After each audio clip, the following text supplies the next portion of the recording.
Welcome to the new Overlords Podcast. I'm Max, and this is a video game show where I'm joined every week by our very own harbinger of holiday hits. It's Sema. Hello there, Sema.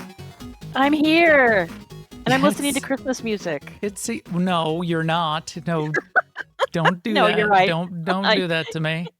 You're right, I'm not. I almost called you the hard-hearted harbinger of holiday hits, but I couldn't bring myself to call you hard-hearted.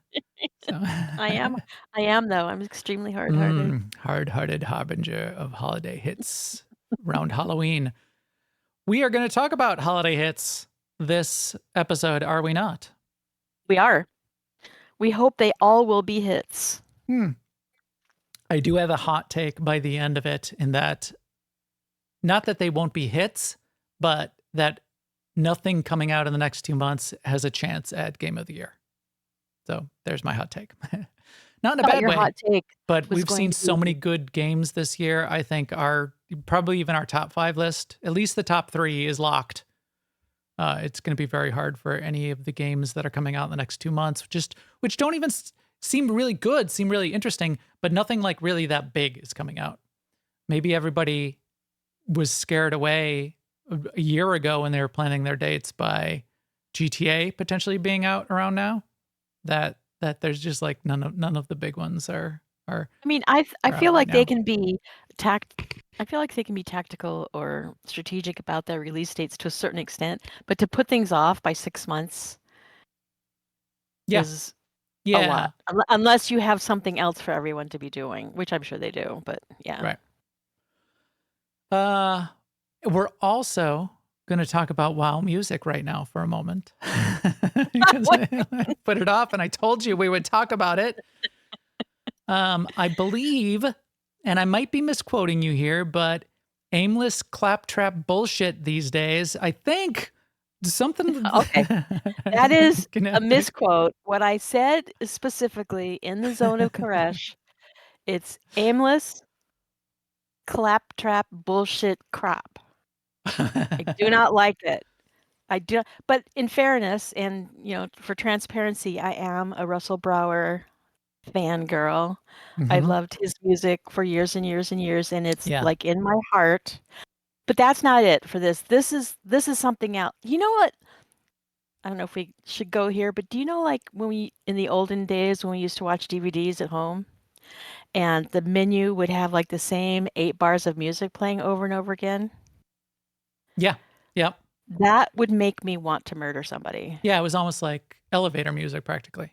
I mean, I would have to turn the sound down so that I could actually even make the menu selection, whatever it was. Yeah. And that's what I feel like this music is in Koresh. It's just like, oh, I'll have this note and then I'll have that note. And it just makes me so angry. Yeah.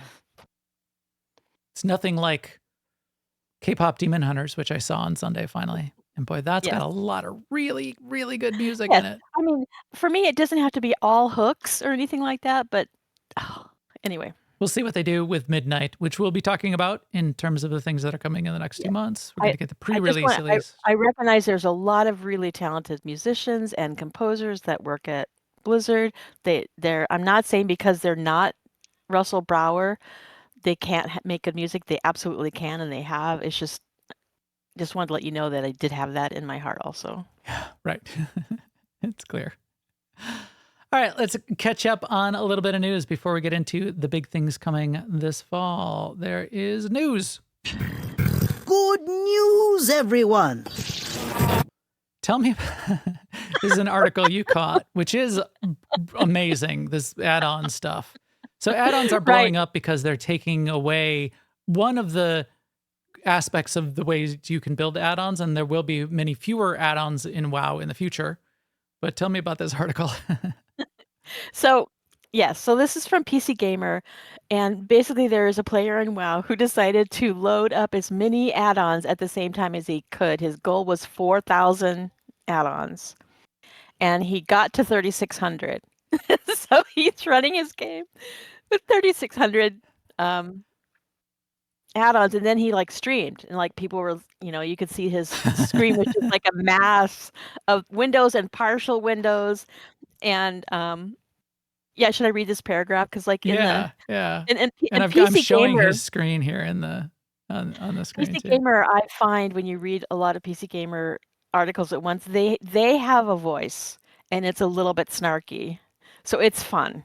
But anyway, so there's many paragraphs in this article like this because here goes. Still, things seem peaceful right up until Balto Bull Bobby tries some combat. While killing a single plane strider, I was able to make out the following: a fart sound, a Metal Gear Solid discovery noise, a dwarf saying, "You got my attention," a second fart sound, a phone ringing, a third fart sound, the finish him soundbite from Mortal Kombat, and a fourth fart sound. This all tied off in a neat bow by some guy saying, "You may now drink," and then a soothing set of wind chimes. This is crazy. This is insane. But yeah, that journalism is brilliant. That's well crafted. Yes, and he did his research. Yes. Yeah. That was some deep journalism there. Yeah, there's both crazy with this whole add-on weirdness. And yeah, really good article, obviously. Cool. Well, we're gonna have to see what happens. What is your plan when they add on apocalypse happens? My optimism for it is because one of the reasons they're doing it, and they say they want to do it, is they want to make mechanics and boss fights that they can't do now because they're trivialized by DBM and weak auras. Mm-hmm. And they want to lean more into stuff that require player-to-player coordination, and less just like hearing a voice in your head say frontal, so you'll move out of the way. Right. And so I look back on the fights that I like, and I'm hoping that the fights are going to be more of those aspects, and that, yes, it might take long. Well, it might equal the playing field even for like world first type of people, right? Because it won't depend so much maybe on having that add-on edge. Right. I don't know. But the world first teams hire a developer to make custom add-ons for them as they go. So yeah, which seems weird. And they're obviously experts at communication too. So and by communication I mean during the game, like saying I'm going here, blah blah blah blah blah, Mm-hmm. which there's a whole spectrum of teams that are good at that down to like teams that never do that. So I feel like we might have to up our game on that. That sounds like not a bad thing. Right. Really. Right. So I'm cautiously optimistic. We'll see. So am I. And I don't mind in the games where I've been reduced to fewer or no add-ons. I don't mind it. Yeah. Assuming it's a well-designed game.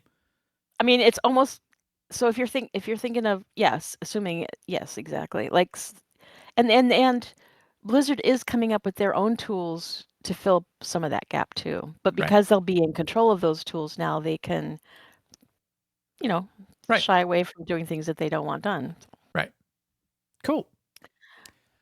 Another MMO close to our mechanical hearts, our dark side hearts of darkness is Star Wars: The Old Republic. We got a little bit of 7.8 news this week from that, didn't we? Got a little Eric Musco here up on the screen. Hello, and the Eric. segue for that is that they don't have add-ons at all in this game. Right. Yeah, this is an example where there's zero add-ons. Zero add-ons because it's not supported. Although you can like create a combat parser outside the game, and that does work, and people do use that. But it's not using an API, right? Because there is no API. They're just reading combat logs, right? But at least they do put explicit combat logs out there, and those combat logs are real time, so that you can see, as opposed to like Final Fantasy, which doesn't have a combat log and treats like DPS meters as a bannable offense. I think there's people still do it here and there, but that's a very non and anti add-on culture. I think their game. Every game with the community is searching for ways to reduce toxicity. Yeah. This new 7.8 update looks interesting, and it's more interesting than I thought. So when I heard, okay, we're going to get daily, we're going to get dynamic encounters on Dantooine, and we're going to get a few other things going on. I was like, eh. Then when I saw what they were doing with those dynamic encounters, it does look pretty interesting. So there's basically going to be, there's a story behind it. A ship crashes. The ship is almost like an Ark ship. It's got a bunch of different animals on it. And then it's got these robots which create a biome to support those animals. And then the robots decide to fulfill their mission. And what happens is the robots start terraforming a chunk of Dantooine. And as players progress, and it's like it sounds like it's going to be over the course of a couple hours. As players progress the zone, the terraforming progresses as well, and results in a boss by the end of it. Maybe once every 4 hours or 6 hours. It sounded like maybe even longer than maybe like 6 or 8 hours, because he said you might be able to get to that 4-man boss a couple times during a day. But yeah, You did say that, yeah. I like it because they just even use the word biome. It's sort of like, look, we're modern too. And this scene right here, it's only shown for like 10 seconds, but where it's like a blizzard, it's like super snowy. That looks pretty cool. So if they're going that far with these, like the strong weather effects that evolve in this little biome, it's much more than just like one of their other dynamic encounters, which is, hey, there's some cats running around. Click on all the cats. You're done. So cool. Good on them. That looks like an evolution of the dynamic encounter concept. And my feeling, and I don't know about feeling, but I don't think any of this is necessarily instanced. And so I think when you do work your way through to the boss, it's like everyone. Yeah, he said like all players on the planet are sort of like helping progress these zones over the course of these few hours. Which we've seen in other games, and I just think those kinds of events can be really fun. Yeah. We shall see. We'll be the judge of how well that works, because they've tried to do that with some of these in the past. I think they're trying hard to make this one do it right, but we know we've had problems with group combat in the past. And then at the very end, they tease some of the rewards, which I'm excited about. 2 of them in particular. One is these big, there's like giant spaces where you can put very large decorations. And it's basically the biome, like a little building size planter of the biome. And you'll probably get one for each of the 3 biomes, I would assume. Oh, that is cool. Yeah. But it's huge. And I think they even showed it with like animals running around in it, or creatures. And then looks like they've placed it in the Yavin 4 stronghold. The last thing he teased, of course, coy teasing, but basically said outright, wouldn't it be great if you got a stronghold? And then showed a picture of a stronghold on Dantooine. So, I mean, I guess he's saying we're getting a Dantooine stronghold. So we got that. Yeah, that is cool. It's a huge, like greenhouse looking thing, which what this gave me vibes of that whole greenhouse looking thing is some of those buildings out of the Jurassic Park. And we're going to talk about a Jurassic Park game in just a minute. That's what that looks like to me. Forrester in the chat room is talking about robots terraforming a chunk of a planet. He said, do they have any goats in their biomes? No, only we have the magical metaphorical goat, or metaphysical. And our team that's in 7 Days to Die just hit level 5. Level 5, not level 6. Tell me when we get level 6. It's never enough for a max. Level 5 armor. Level 6 is the top armor, and we're I would not cross the street for your level 5 armor. No, we've been working hard. We're actually happy we got to level 5, but level 6 is when we are cooking with gas. So yeah, Star Wars: The Old Republic, we're looking good there. And then last bit of news, last but certainly not least, Fast Fuse. Little emoji popped up from Sean Murray, our leader, our illustrious leader of Hello Games and No Man's Sky. Throw out an emoji over the weekend. I think it was on Saturday, and it was a single door emoji. And what was your guess on what the door meant, Sema?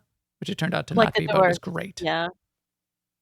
Yeah, it was like, "Come on, baby, light no fire" from The Doors. Yes. Come on, baby, light no fire would have been awesome. However, we still got something really cool. They just finished like a week ago or 2 weeks ago, the last expedition. And this is just dropping in. It's not a big feature update, but it's another expedition with a small feature, a couple things added in. A little bit of cosmetics. They added on a different style of ship parts for the new Corvette ships. And they added on some different configurations, which are much more vertical because people are really liking to stack up their ships and make them really tall. So there's better parts to be able to do that. And then the basis of this mission, this expedition, and it's sort of the challenge. Here's your objectives. There's 10 objectives and 5 tiers. You sort of do them in order, and it gives you all of the rewards to progress and keep going and going. Really fun. I completed tier 1 of 5 already this morning. Brilliant stuff. You discover, floating out in space, other Corvette wrecks. And you fly your Corvette over to this Corvette wreck. You sort of detect it. You fly out to it. And then you park your Corvette. You get out of your pilot seat. You open up the back door of your Corvette and you jump out into space. And then you're doing a spacewalk and you float over to the wreck and you scan the wreck. A couple spots on the wreck light up. They're basically just containers. You point your mining laser at those 2 containers and you get Corvette parts out of the container. So you're sort of like salvaging these bits out of the Corvette wreck. So not super in depth, but very cool looking, and it feels really good. So you were suggesting, Sema, that because of they added in this really cool ability to exit your ship and go float around. This seems like either they had this in mind already, or they said after they put the expansion out 6 weeks ago, hey, I think there's something else we could do with this, and then did this on top of that. It's fun. Let's make it a bigger part. Yeah. And the mechanics of you getting out of the back of your ship, jetting around in space, and then getting back into your ship, and gravity changes because you have kind of like simulated gravity. You stick to the deck of your ship and it feels natural. You're just like walking around. And then when you jump out of the back, that whole transition, other games have had real problems with that. In fact, Star Citizen, for their $800 million of development, still to this day has problems with that. You'll like hit that boundary of where you're transitioning to gravity. And, a couple years back, you would have like a 50% chance of death. It would just like crush your character. It's much better these days, but I don't know. This is sort of like a lower fidelity game, of course, than Star Citizen, which is sort of like a world simulator, universe simulator. But the transition feels really good, popping out, popping back in, floating and then landing on the deck, and the gravity shift and jetting around in space feels really natural. You never really feel like you're in danger. You're not supposed to, but it is like chilly in the depth of space. And they actually in the expedition give you a couple extra cold protection mods for your suit, so you're a little bit extra protected, and it's really cool. Really fun. I'm already having fun with it. And then the extra style of cosmetics for your Corvette ship are Atlas styled. So for people that aren't familiar, Atlas is sort of like the overarching meta AI that controls the universe to some degree. And it's got like this red pulsing geodesic sphere that kind of like represents the AI, and it's in a physical way in the game in a few places. They've added parts which both play off of the red color and the ability to add a couple of those spheres to your ship that look really cool. So fun. One of the things I really love about their communication around all this is they included that community project section where they showed some of the ships that players have made. I love it when games do that. Yeah, their communications are great in general. It's very long, a lot of scrolling, but everything you keep scrolling down, it just looks great. It looks really good. They have these embedded looping videos. So here's like that geodesic sphere that I was talking about. Really nice. And then, at the bottom, you keep scrolling down. They added another section. They don't usually do that, but the community spotlight here, it looks great. Like, look at this lobster ship that somebody made. Well, I mean, they don't always do it because it hasn't. I mean, it's over time gotten to be more of a thing that you can build your own ship however you want. Sean has Right. always done it with people's bases and things like that, and just nice ships that they've, the old style ships that they found on his feed on the social networks. He's been very good about retweeting and showing off. That's kind of the only thing he does. He posts the emoji and the updates, and then the only other thing he does is like retweet cool images from the community. But adding them right in here into the live versions of this last one into the community update in their notes is great. So this one is a live one because the eyeballs look around. That's like an underwater horror, and I didn't realize you could get it as a decoration, and they're live. But somebody mounted them on the ship, so it made their living ship look like it's a little giant lobster creature. I also like it when games publish a bunch of user statistics, like the highest cause of death is drowning, or right. Falling, jumping from high things, or spiders, or 10,500 people have fallen to their death getting out of the back of their Corvette. Right, exactly. They've added these plushies relatively recently as well. Those look cool. So yeah, a little bit of news there. I think that is cool. Coming soon. Well, I guess we kind of don't need it. The whole rest of the podcast is going to sort of be the coming soon section. Plants vs. Zombies, we don't really mention that because it's coming tomorrow, and so it's not really in the next section. It is out tomorrow. I've seen some of the reviews. Reviews are pretty good. I think the upside is it collects a lot of like the extended content that sort of like wrapped around the original Plants vs. Zombies over time, and packs that all in a cool way. The downside, which a couple people have mentioned, is the way it's been kind of like upscaled. It doesn't fit completely, but I'm sure it's not terrible, but it's kind of like upscaled to fit modern screens. Whereas it was a little, sort of little pixely mobile game originally. So we'll have to see how it looks from that perspective. And then the rest of the games, we'll be talking about here in just a second. This podcast is brought to you by Garden to Goat, the upcoming game from Contemplation Games. It's also brought to you by Alea Iacta Est, our gaming community, where we play a bunch of stuff like 7 Days to Die, and Star Wars The Old Republic, and World of Warcraft, and Final Fantasy, and ESO, and all the games. Oh, we've been playing New World. Oh, I didn't explain why we're not talking about New World this week, did I? We are not talking about New World because I did end up playing New World, but I was late to get into it.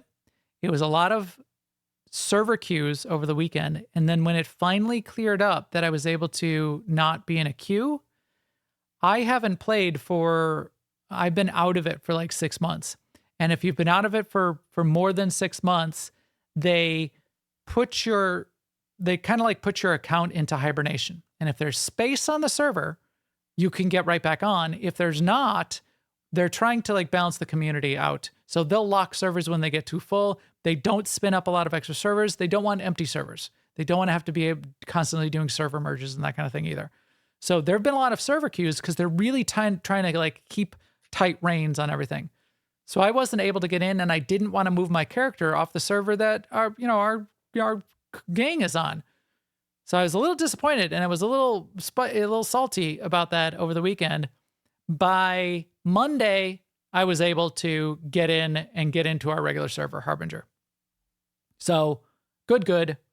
And then I logged in late Monday night because I was able to finally get in, got my character back up and running, and then realized also, since I haven't played in 6 or 8 months, I have like bags full of whatever Right. that I don't know what to do with. All my ability points have been reset, and I don't know what to do with those. So I had to bane of MMO players. I had to go to New World's school on the websites to try to figure out what was going on. I picked a new build for my Void Gauntlet and my Fire Staff, and this last night I went out to try to make use of it and failed. So it's like, I think it's like a little bit more of a glass cannon for group content if you want to be a strong DPS. and it does not work for solo content when you're leveling up because this big scorpion in the desert came and just ate me. And I did not survive. So I got to think about that a little bit more. Also, I haven't finished. I'm close, but I never finished the end of the last expansion. And you got to finish that before you can do the new Night Haven expansion. So I've got a little bit of homework to do before I'm going to be able to get into the new content in New World. So we're talking about other things this week for one. For two, we've been playing a ton of 7 Days to Die still. So maybe we'll talk about it at the end if we've got a couple minutes, which we probably won't, but we can talk about it more next week. Star Wars: The Old Republic, finished up all of the main ranks in our season, and then I played a little No Man's Sky. So plenty of other things to play. But yeah, I kind of did not finish my New World homework there. It's crazy. Finally, this podcast is brought to you by all of you out there watching, listening, and in the chat room right now. All of you that are in our servers playing 7 Days to Die right at this exact moment. We will be playing other survival games, probably. So keep an eye on our newoverlords.com/Discord if you want to hear more about what we're playing next and maybe jump in with us. And to give us feedback. So I asked the question kind of late. I asked this morning, was there anything that you're excited about for the next 2 months that are coming by the end of 2025 that is not on my list? And I listed off our list. If I miss anything in here, go post it in our Discord or post it on a comment on our YouTube video. That would help me out because then we'll talk about it next week. That is that. Let's talk about the future. Difficult to see. Always in motion is the future. So my hot take on what is coming next is that, as I mentioned, I think there's some really interesting, fun, cool stuff here, but I think we've seen our games of the year contenders already. And that would be games like Silksong, Hades 2, Clair Obscur, Expedition 33. Those are so strong. So I don't think we have any of like that giant caliber of games. Although I take that back. There's one that everybody's really excited about that will probably be of that scale. I don't think it would be a game of the year, but Arc Raiders might be very exciting for a lot of people. But let's go down the list in date order. And I threw in a couple MMO expansions that are coming out as well. But we've got like a dozen things. So we're going to say like one or two things on each of these. But these are ones to watch that are still coming out in the next 2 months, kind of like that holiday season release schedule. But might be good Christmas presents. Yeah, well, I mean, as you look at this, does it look like a typical holiday release, like an October surprise release? It really doesn't. No, except for maybe the Jurassic Park one. I mean, they're all cool. I mean, we're going to talk about a dozen cool games, but it's not like, I mean, Outer Worlds might be the only one, and that's next week. It's like a big AAA. And Arc Raiders. But I feel like the Jurassic World one could be one that like even people who don't always play games might go out and buy. Maybe, but it's a management simulator. So I think it's a little bit more niche than necessarily a lot of people would buy. But they'll look at it and go, well, I have the other ones and it's dinosaurs. It is dinosaurs. And we all like dinosaurs, don't we, Sema?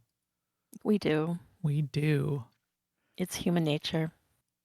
I was listening to a Dungeon Crawler Carl book, and there was a little bit of a dinosaur theme in this last book.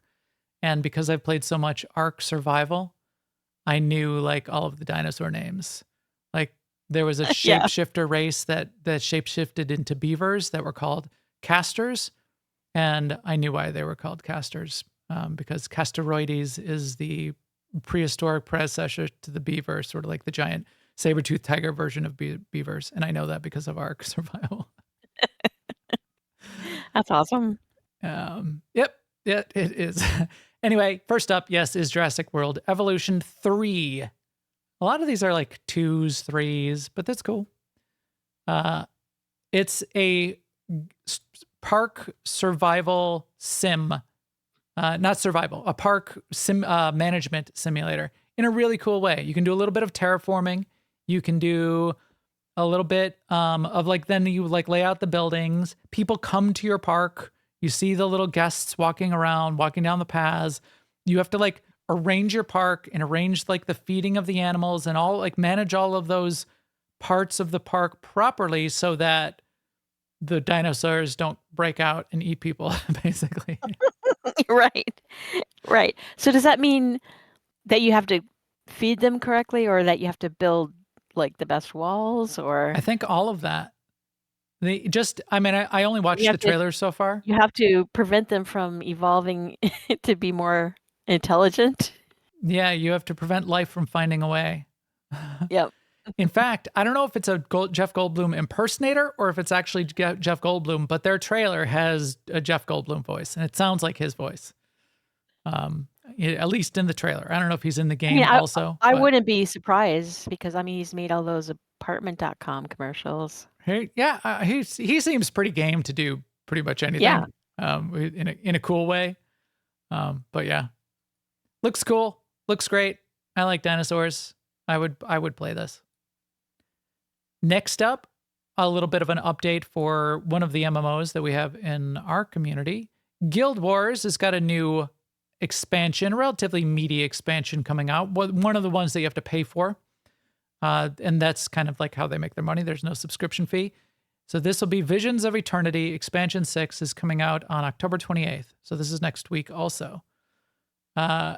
It's got like new subclasses. So they call them elite specializations. There's new elite specializations they're adding to the game. There's new new zones and story. There's what they call a new homestead. So their housing in their game, you get like a whole zone to decorate, and there's like a house in the zone, but it's like a whole little island, and there's like multiple parts to it, and there's like a little crafting area, and you can have NPCs in there, and they're big. Their housing zones are like bigger than some zones. Like I feel like it's as big as a whole zone in WoW. What are these? Yeah. What are these robot dinosaur things? Oh no, that looks amazing. I mean, in fairness, Guild Wars 2 always looks amazing. It does. So beautiful.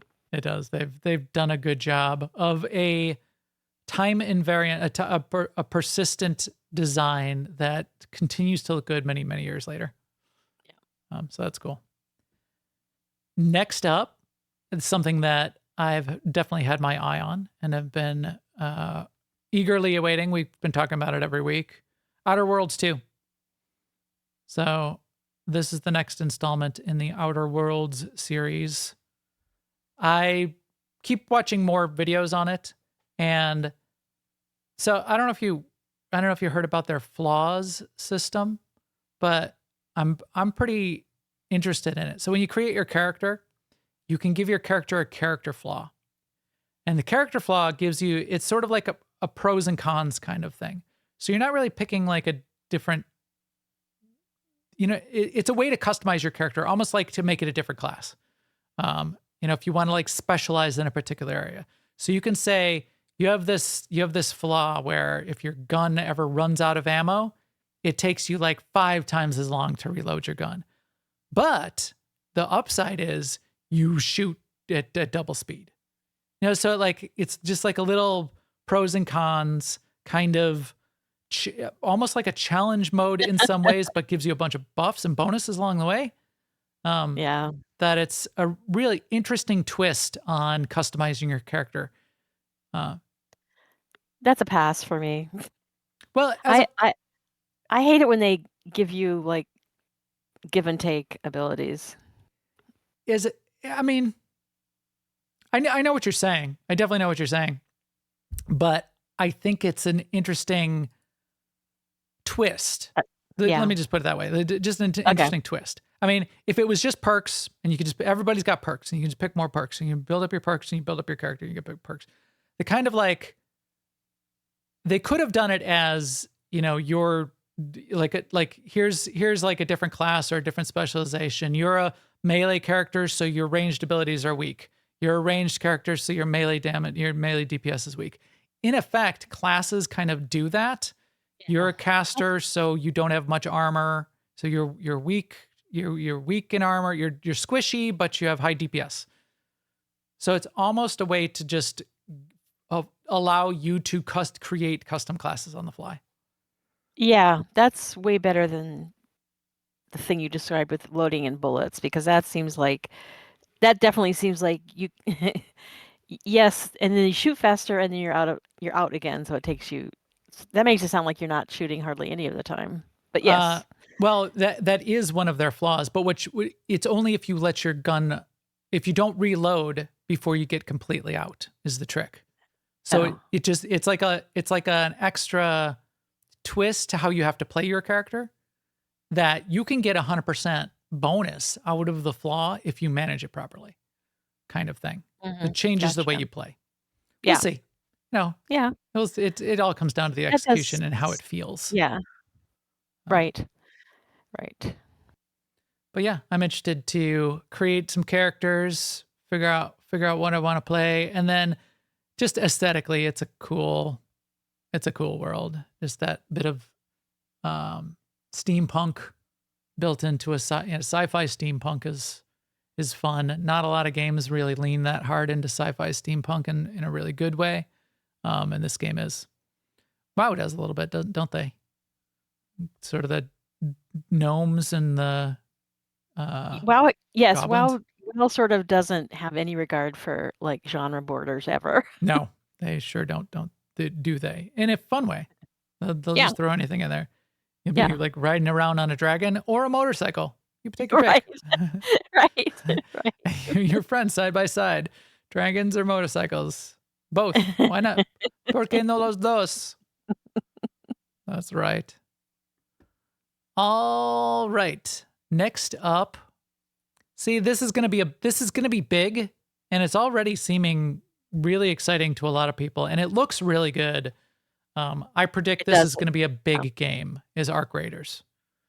It's already getting, it's sort of like in their early playthroughs and early previews.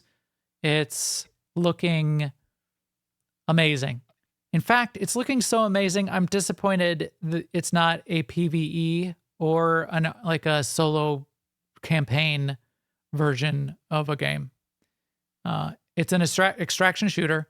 So you're jumping, you drop in, you can drop in with a team, but it's it's other players are fighting you the whole time. Which I'm not often up for that kind of game.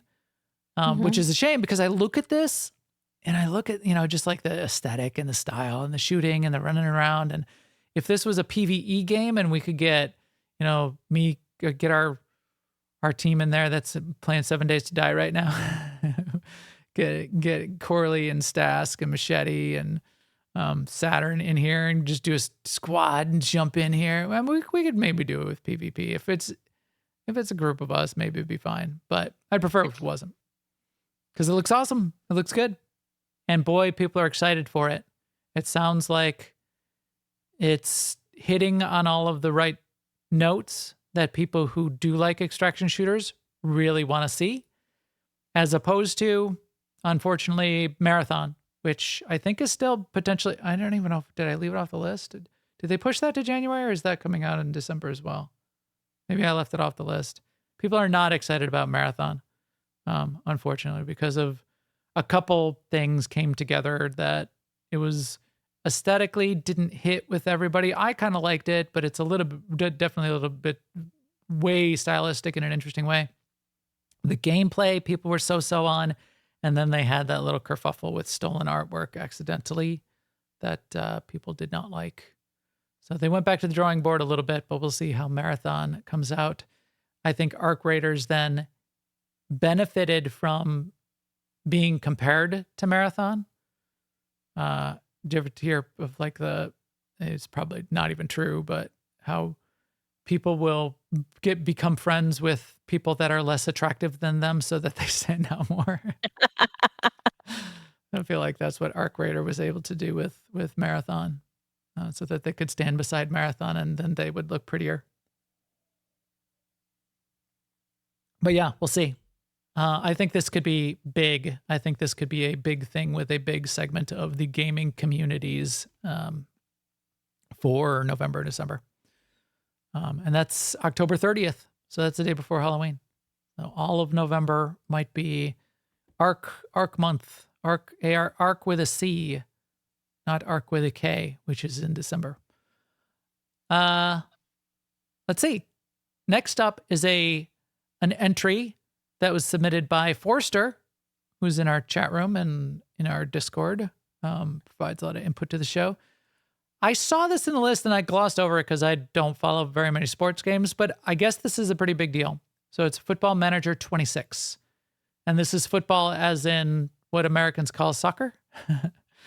And it's both the management experience and then, a lot of, you could like really see the gameplay of soccer going on. I guess there was a big move for the development team in this latest release, and they've been making these games for a long time, where they had their own engine, their own game engine, and moved to Unity. And I think the hope is that this is actually going to really elevate the game as well, and the fans are really excited about it. So this would be an interesting one to watch. Yeah, I'm kind of fascinated by that since Forrester brought it up, because that is a really hard decision to make, and they have paid a price for it too. They had to skip FM25. Yeah. So tough and move. yes, I hope it works out for them. Yep, I hope it does too. I wonder. 12 days away. This is a kind of thing where I wonder if globally this might be the biggest deal of all the games on the list. I wonder. Yeah. Whereas for us in the US, it'll probably be one of the lesser titles of the list that we're talking about today. Although there is a growing fanship for soccer in the US. Yeah, sure. My niece plays for Loyola and just had a great game. I think she was player of the week and scored a couple goals and got him like a playoff spot or something. She did really good. Go, Emily. Great job. Next up, this one looks crazy. So this is Europa Universalis 5. So this is another series of games, and these games are real-time strategy. So think of Civilization, but think instead of Civilization, where Civilizations you're almost playing like a board game, think of Civilization turned into an RTS, a real-time strategy game, where you're controlling a civilization still, but real-time you need to be making like decisions and moving troops around, and everything is kind of like rolling RTS style. Sort of like StarCraft was, or? Yes, not as twitchy and active as StarCraft. It's much more strategic than that. But okay. Yes, that, RTS in that way. StarCraft is very twitchy. I mean, the top players you have to be skilled at it. Yeah, and they're executing like 200 actions per minute. This, I think I think you're probably more on the order of, 10 actions per minute kind of pace, but the depth of politics and supply lines and troop movements, and it just sounds crazy. And I guess it's a relatively accurate representation of the entire planet. So you're like looking at all of the, it's still set in the 1000s, 1200 AD. So it's set in the past, so it's not present day, but it's like global. It's a global. They've like simulated the entire game.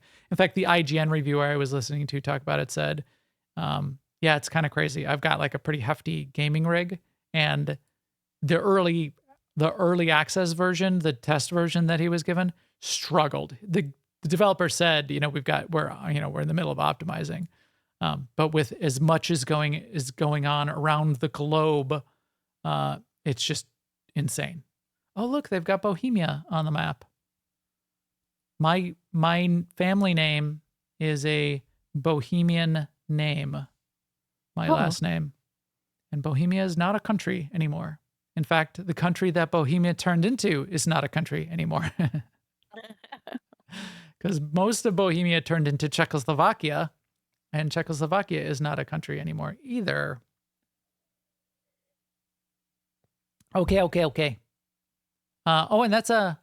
it's not. The next one is an Ubisoft game.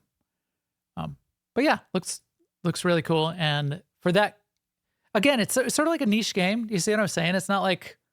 Yeah, I do. It's not like, I do. It's not like, Skyrim, a Skyrim game, or like a, And it's not as... I'm looking at it, and in a weird way, it's not as artistic as like a Guild Wars 2, but it does have a very appealing look. It does, especially if you're into like the strategy. I think And history. Strategy and history, you could probably like dive into this. The reviewer is saying, took me about 30 hours before I could figure out what was going on. And this person has played 1,000 hours of the previous versions of the game. Oh, well then, yes, if you want a project, that would be good. If you want to wallow, in the simulation, you'll be set. Speaking of that, so like a quarter of this list is these simulator management games. This next one is too. So this next one is Anno 117 Pax Romana. Seymour, were you pondering the Roman Empire again? And it manifested and became this. Because I am. Yeah. This is an Ubisoft game. It's also reviewing, reviewing well. This series of game they've done other versions in this series before. People are excited about this edition of the series. You're basically building not Rome necessarily. You can build a big Roman city, and you grow these towns and cities and over time, and like ships, and you're sort of like, but it's more of like you're managing the empire and not just a particular city, is the way it was sort of described by the developers. You're becoming a Roman governor, but at a empire level, not just at like a city building level. Right. But this, I think, looks amazing. I mean, just graphically, just very, very pretty from the zoomed out view all the way to the zoomed in to individual people walking around. Just looks great. Yeah, it really does. I mean, I know I said that about the last one. They both are. I think this is the best looking of the management games that we've seen so far. The Jurassic Park one, the previous one is much more like strategy maps. This just graphically just takes it to a whole nother level. The fun of these games is in the gameplay, but graphically, I do like a nice looking game. You know me, and I do not like that many. You gotta really hook me for your ugly game to break on through to me. Not impossible, but there's so many good artists out there. You can just grab one and get them to make some art for you. All right, doing pretty good. How you doing, Sema? Good. Cracking through the list. Are you Yep. you hanging on? See, we got about another 6 to go. We can do it. We're doing good. We're on track. All right. Next up, Call of Duty Black Ops 7. Oh, look, I got to put in my date. Should I put in my real birth date? They're asking me here. Because this is a grown-up game. Call of Duty. Treyarch is one of the studios that makes Call of Duty games, and there's 3 core studios that make Call of Duty games. Treyarch has made a couple of the most recent games, which is one of the things that people are saying, why Treyarch again? So that's interesting. The second thing is it's a Call of Duty game. So everybody has a lot of high expectations of Call of Duty, and already people are a little bit down on this game based on what they've seen so far because they want the best of the best. It better be like the the best possible of everything to live up. You better be number one by an order of magnitude if you're going to be Call of Duty. Yeah. And something else about Call of Duty that I don't think about that much, but those times when I've like met a new person and they, said, "What do you like?" And I say, "I play games." They go, "Oh, Call of Duty, right?" Right. Like everybody out there has heard of Call of Duty, and they equate games and Call of Duty. It's really its own little or own huge phenomenon. Yes, there's millions of gamers out there in the world of like just like dads and just normal people that all they play is Call of Duty. All they've ever played is Call of Duty. That's video games to them. Right. They get home from their job being an accountant and, or they do it at their job. their job. Well, they're supposed to be an accountant. This, we talked about campaign. Did we talk about, I don't know if we did, for Battlefield 6. Battlefield 6, the campaign looks uninteresting to me.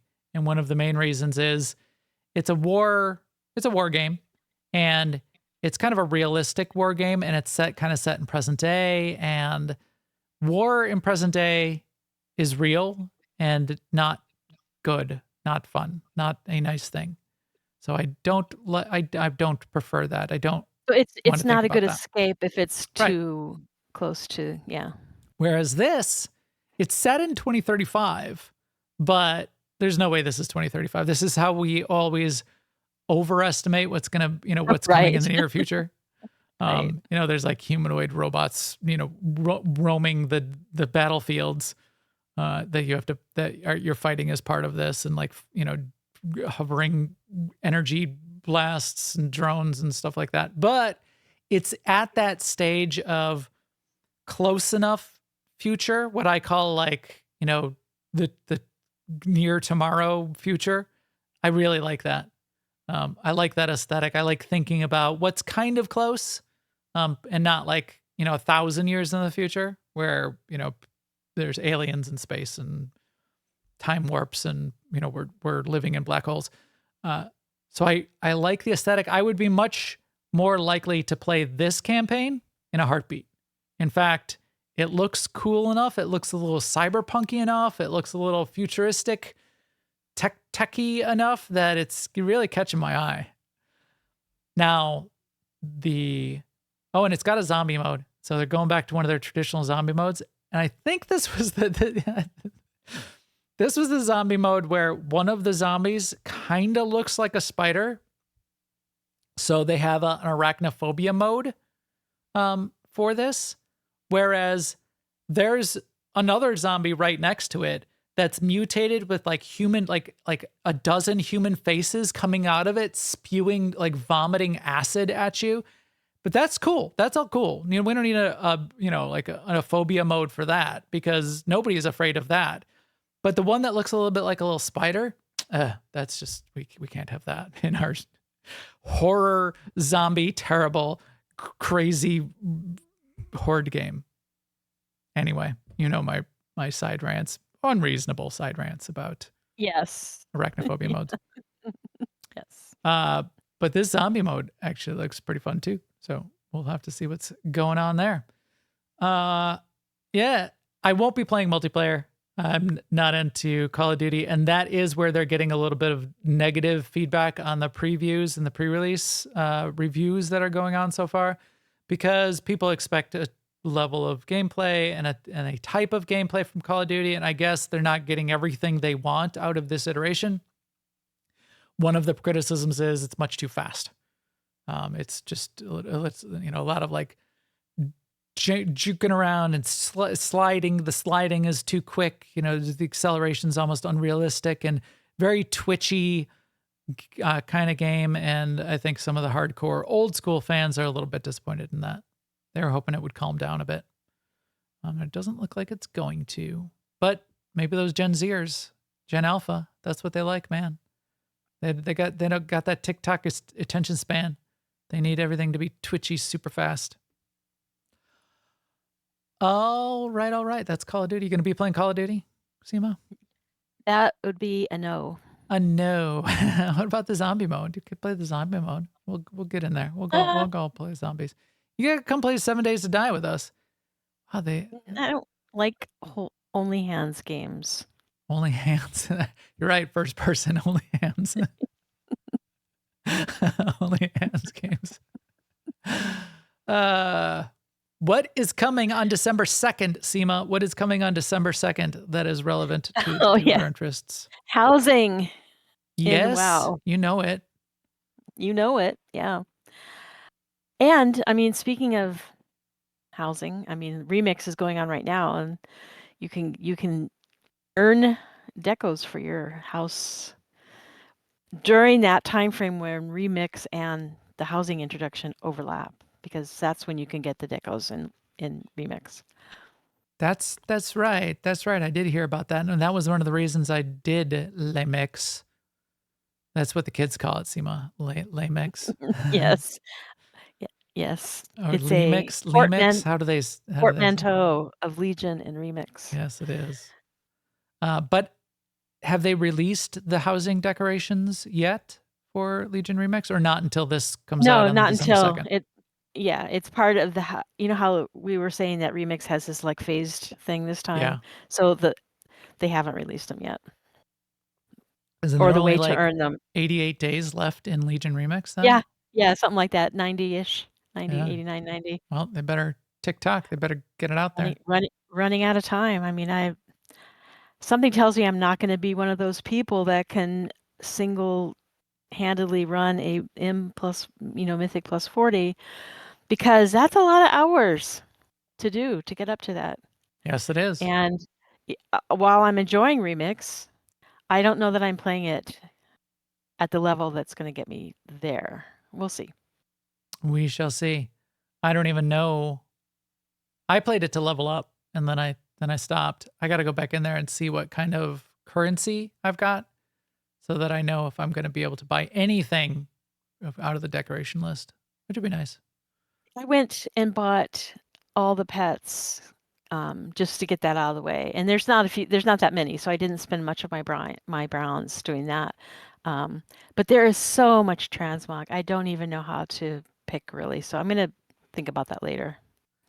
And the cap for bronze is 2 million, so I am not anywhere near that, so I don't have to worry about spending. Nice. I embrace the joy of opting out. Right. So I won't mind if I don't get it, if I don't get much out of kind of the reward list.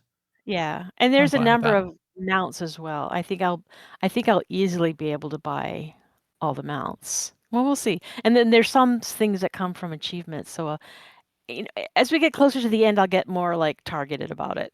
Is all. Makes sense.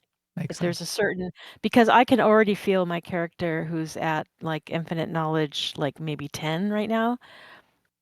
Everything in the world is like trivial. Which is fun. I mean, that's part of the fun. Yeah, but that's for me when it gets fun. And I was realizing too, like in the early days of Remix, I didn't want to do all that questing. Mm-hmm. Oddly, now I don't mind at all. When I can just like kill everything very easily, I just think, oh, this is fun. It's less right. There's a point where if it's too hard, it's tedious, and then there's a point at the top where if it's too easy, it's tedious. Sort of like there's a sweet spot. I feel that's where I am right now. Right. I've made that, and it depends on the game, but a lot of times in MMOs, that's kind of if you want the dark side, the quick and easy path, first you level up by whatever means necessary. Then you go back and do the, whatever kind of like story or missions or achievements. And because now you've got a bunch of money, you got a bunch of gear, now you're on easy street. So that makes a lot of sense. All right. So we'll be keeping an eye on that. And I'm sure we're going to be talking about that quite a bit as we get into December. Next up, which is also coming out on December 2nd. This one is crazy. Destiny 2 Renegades. So Destiny 2 is putting out a big update. It's one of their bigger, big expansions. And basically so there's a whole dev stream where they talk about it. They basically said, yeah, we're gonna put Star Wars. We're just gonna put Star Wars into Destiny. Just all Star Wars. There's like, they're just showing, here's like the little trailer that they're playing, and they're talking about it. There's an Imperial Walker, and you jump in the Imperial Walker. Well, it's not. It's an analog. It's nothing like copywritten, and they're not saying Star Wars in the game, but it's an Imperial Walker. There's a lightsaber. Look, this dude's got a lightsaber. So, I forgot, Renegade, whatever your characters are in Destiny, lightsabers. You have to go to Mars because it's set in our solar system, right? And they said, we made Mars look like Tatooine. And they see it. And look, there's a monster in a pit. It's not a Sarlacc, but it's a Destiny lack. Destiny lack. whatever they want to call it. Look, even the story mission, this right here, the bad guys who are basically the Empire, to me, they seem like they're like a criminal enterprise, but so they seem like to me almost like a cross between the Hutts and the Empire. But they've captured your friend, I guess, and look how they captured your friend. He's frozen in a block of Destinyite, carbon destiny. And look, and here's all the bad guys. They're like these big grunt creatures, but they're all wearing like white plastic armor. Basically, they're stormtroopers. They're just putting Star Wars. They're putting Star Wars in the game unabashedly. I mean, they're saying Star Wars in the dev stream. So this isn't like crazy. This isn't like, no, it's not really Star Wars. It's just, you're just saying it kind of looks like that. No, they said Star Wars. We're so happy we got so much Star Wars in our game. I think that's how they open this dev stream. We were so excited when we got in there, and there was just so much Star Wars in there. Like, okay, wow.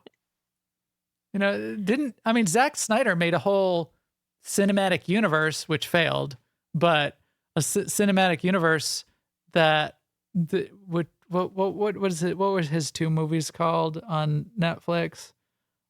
Which turned out bad, but basically he wanted to make a Star Wars movie, and Lucasfilm said, "No, Zach, we don't want you making a Star Wars movie. Sorry." And he said, "Well, then fine. I'm going to make my own Star Wars with blackjack and hookers." Whatever his comment. And he did, and it turned out bad, but he made his own. That seems like kind of like what they're doing here. So Zen in the chat room is saying, and I did wonder about, Rebel Moon. Rebel Moon was basically supposed to be a Star Wars analog. But he didn't do it good. I didn't mind it. I thought it was fine. Now Zen in the chat room is saying, is this IP theft? Are they going to get sued? I don't know. Can you? I feel like they figured this out before they went so public with it. Yeah. Yeah, they're not. I mean, this isn't a little tiny operation. You can't not.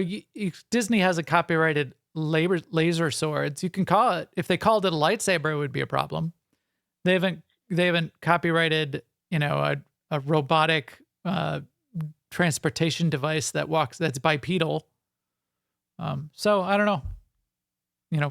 Cryo freezing your bounties. Star Wars got Pal World. Kinda. So yeah, I don't know. I mean, there's probably a Star Wars somewhere in Fortnite. Well, very directly, but that's licensed. Now that looks like Iron Man. That was Iron Man right there. They have totally licensed stuff in there for sure. But I mean, yeah. I want a lightsaber. This is definitely a lightsaber.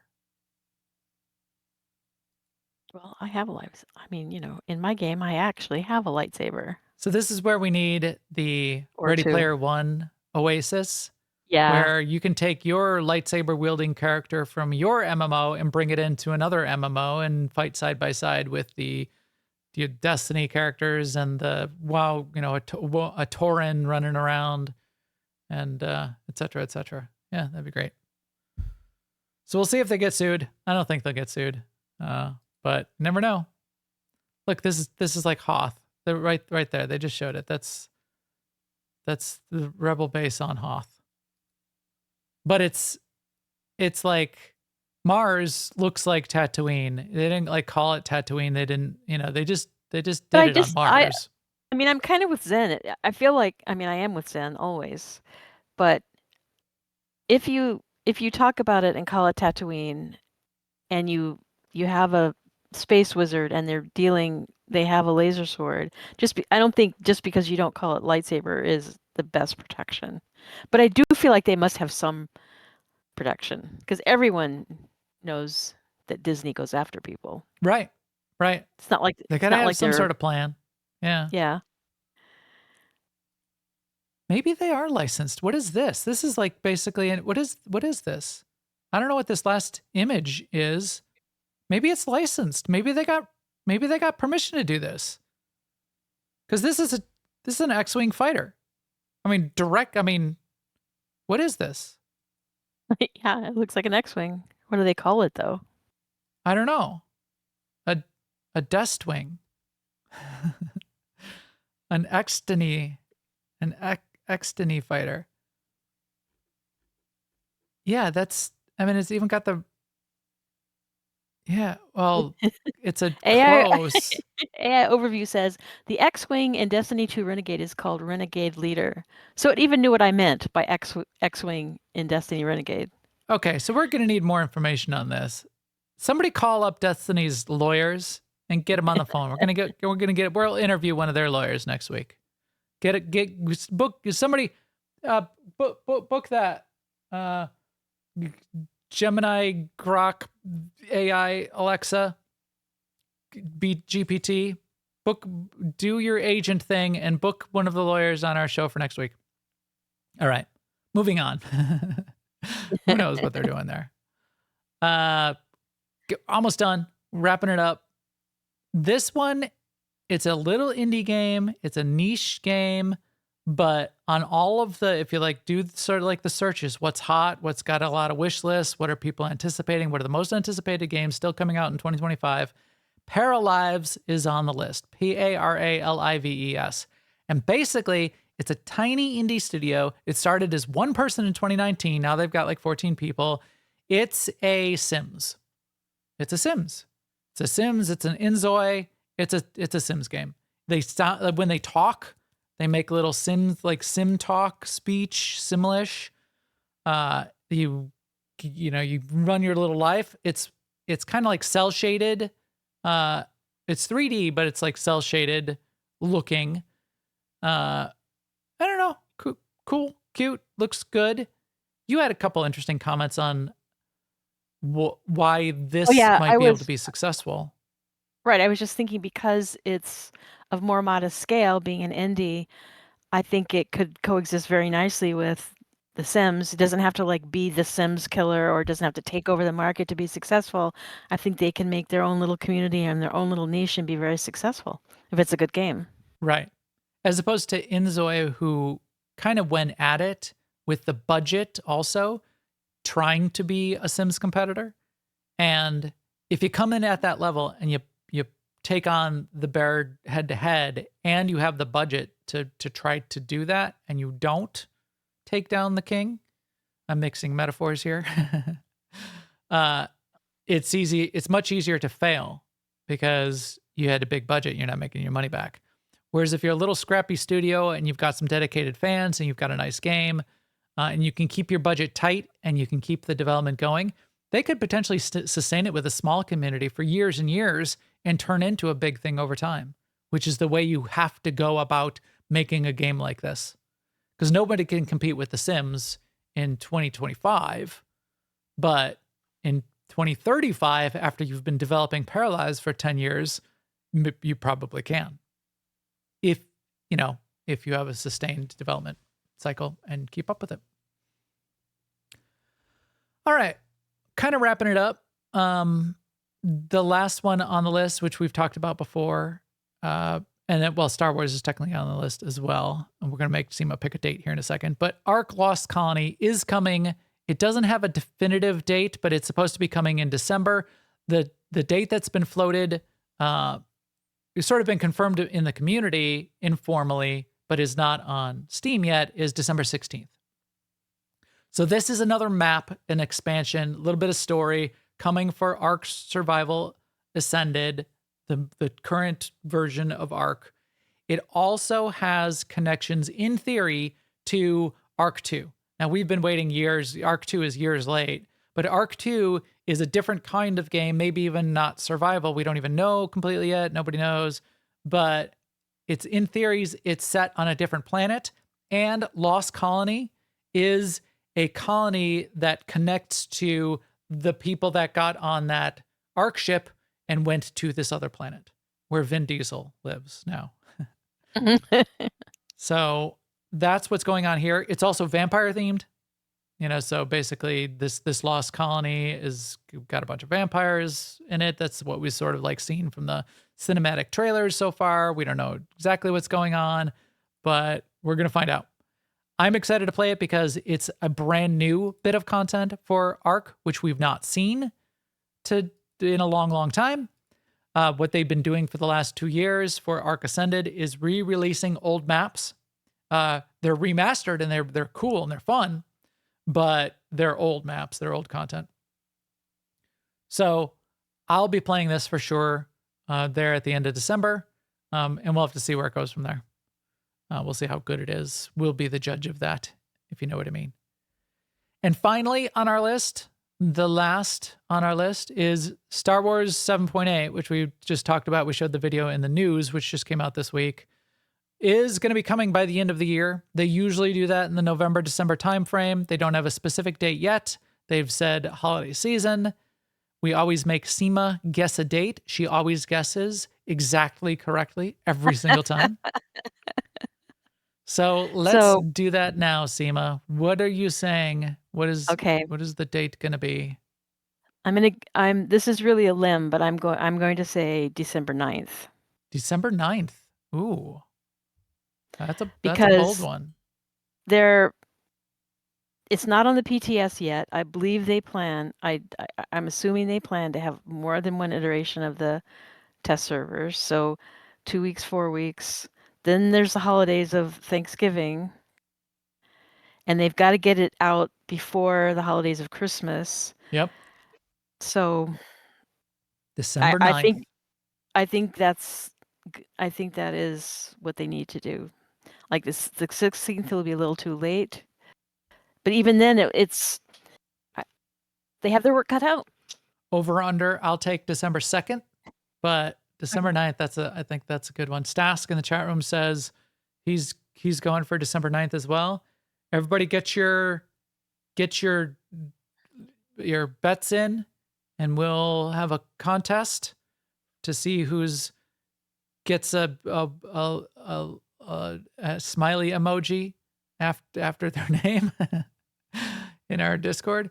Yeah, we'll get those dates out there. We'll see what we get and when that actually hits. But as I said, Sema's never been wrong. So you can try to bet against Sema.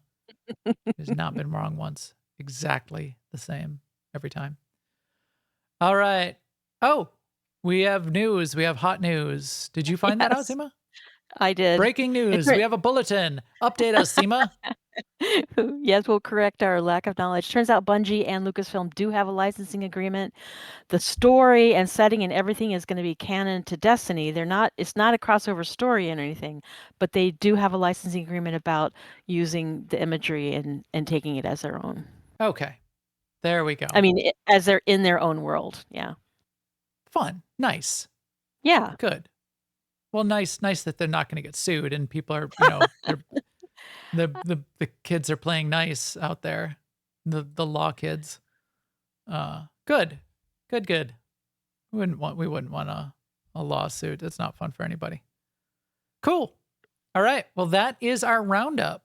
That is our look at what's coming still the end of the year. And as Zen says, yes, I like that. You're right. I like that too. It's all on the up and up. And maybe that makes us want to play it. We'll get a little look-see and maybe a glimpse at what like a SWTOR 2.0 could look like, could be. Wow, that could be interesting. Because Destiny is a great engine, a great visually really good and fun world to play in. I played a bunch of Destiny when it launched, Destiny 2. Oh, I can't say Up. That's right. Up is Up is owned by Disney as well. The word Up. Cool. Anything else, Sema, that we need to cover? Or are we good? I'm sure there's many things, but yes. Yeah. Let's call it a day.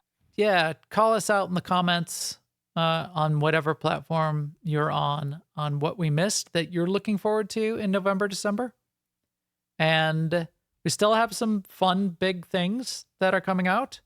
But I think we have already seen our game of the year for 2025 this calendar year already. I'm pretty sure we have, by most accounts, most lists. Obviously, there's a million game of the year lists. In fact, my game of the year list is probably radically different than Jeff Keighley's, but we'll see.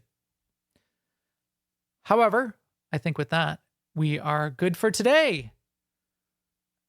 All the Fiend subscribe links for this show are on newoverlords.com, and our video is up on YouTube/newoverlords. Please come chat with us in our Discord at newoverlords.com/Discord. And you can also follow on all the social networks while they last, and we will keep you up to date there too. And with that, we will talk to you soon. Later, everyone.